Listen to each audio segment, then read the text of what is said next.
highest temperature invariant reaction in iron cementite phase diagram is the peritectic reaction, in which one liquid and one solid phase upon solidification reacts with each other to form a new solid, and this reaction occurs at 1492 degrees centigrade.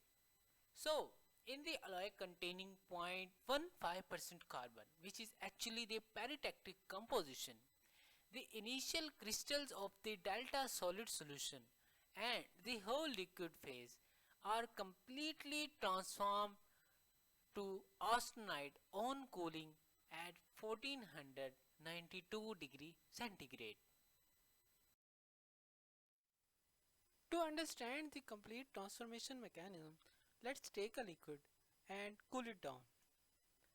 As we cross the liquidus line, it will start solidifying and it will gives out the delta phase. So initially delta comes out of the liquid. As you continue the solidification to lower and lower temperatures, more and more delta comes out. At the peritectic temperature, the liquid plus delta should react with each other to form 100% austenite by consuming all the liquid and delta phases. So, just below the peritectic temperature, we should have 100% austenite. But what happened here at the start of the reaction, liquid and delta phase react with each other and the gamma phase is formed at the interface as a thin layer. At this moment, there is no more interface between the liquid and the delta phases. As this delta phase is completely covered, the liquid phase cannot further react with the delta phase to form the gamma phase. At this stage, this reaction cannot proceed. So, how can this proceed? Now, at this stage, this reaction will proceed in two steps by a mechanism known as peritectic transformation. So, now let's discuss what is peritectic transformation. To understand the complete transformation mechanism, let's take a finite element and draw its concentration profile as a function of distance. Here you can see the liquid and the delta phase is separated by the gamma phase. And there exists a concentration gradient within the gamma phase. Because this gamma phase is in equilibrium with two phases having entirely different composition. If you want to learn how I have made this concentration profile, then please let me know. I will make a separate video on it.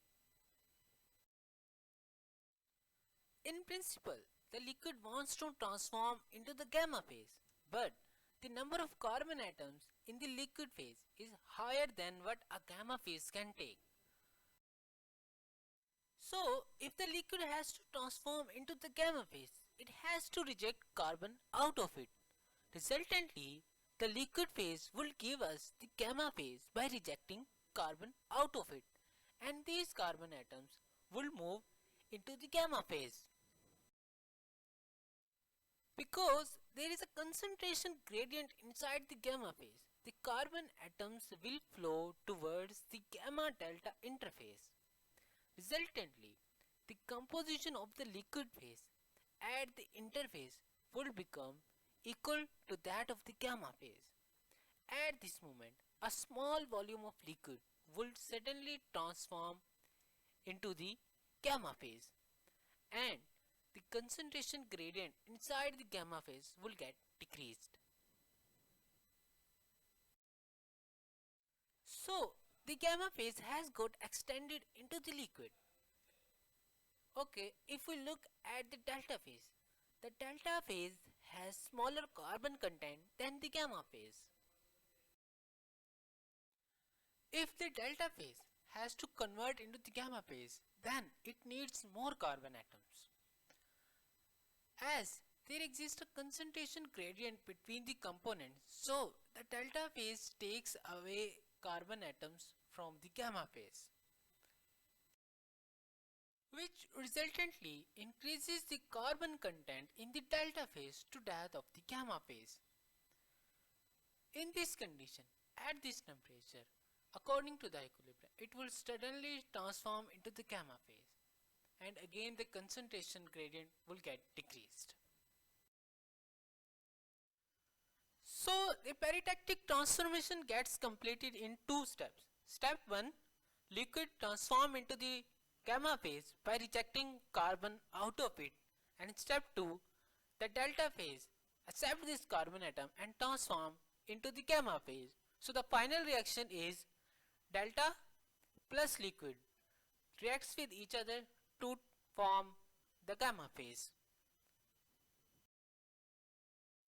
And the peritactic transformations are very slow because these transformations occur by the diffusion of carbon atoms through the solid gamma phase.